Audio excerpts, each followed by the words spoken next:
राम की स्थिति सोच के देखिए। बापू, मैं बार बार राम का जिक्र कर रहा हूं पटेल जी को समझाने के लिए। राम वन के अंदर हैं और सीता जी ने कहा कि मुझे हिरण चाहिए, मैंने स्वर्णिक हिरण देखा है। वो उस समय शायद नहीं समझ पाई कि ये एक जाल है। वो और लक्ष्मण जा रहे हैं, लक्ष्मण ने रेखा खींची है, पर जैसा कि नियति है उसमें उनका अपहरण हो जाता है। रावण आके अपहरण करता है और राम वापस आए हैं। तुलसीदास जी के यहाँ राम अपनी पत्नी से इतना प्रेम करते हैं। देखिए, ये जो भगवान राम है, भगवान कृष्ण है, ये एक जैसे नहीं है। वाल्मीकि के यहाँ इनका व्यक्तित्व अलग है, भवभूति के यहाँ अलग है, तुलसीदास जी के यहाँ अलग है, निराला के यहाँ अलग है, क्योंकि कवि अपने समय के हिसाब से अपने आराध्य के व्यक्तित्व को भी बदलता है और अच्छा बनाता है।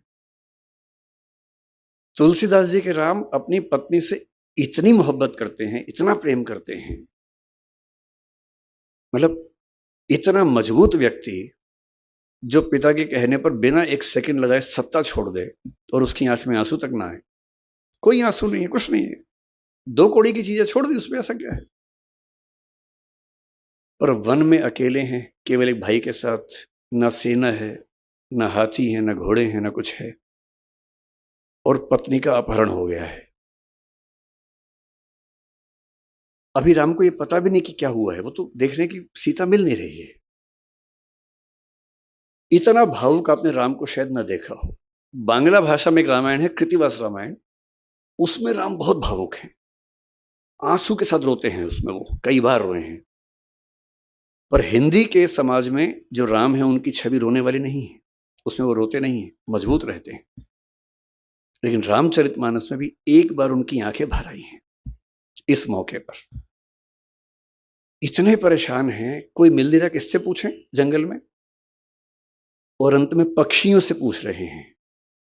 हे खग मृग, हे मधुकर श्रेणी, हे पक्षी, हे हिरण, हे मधुकरों की पंक्ति, हे भंवरों की पंक्ति, तुम देखी सीता मृग नयनी, क्या तुमने देखा है सीता को जिसकी आंखें मृग जैसी हैं।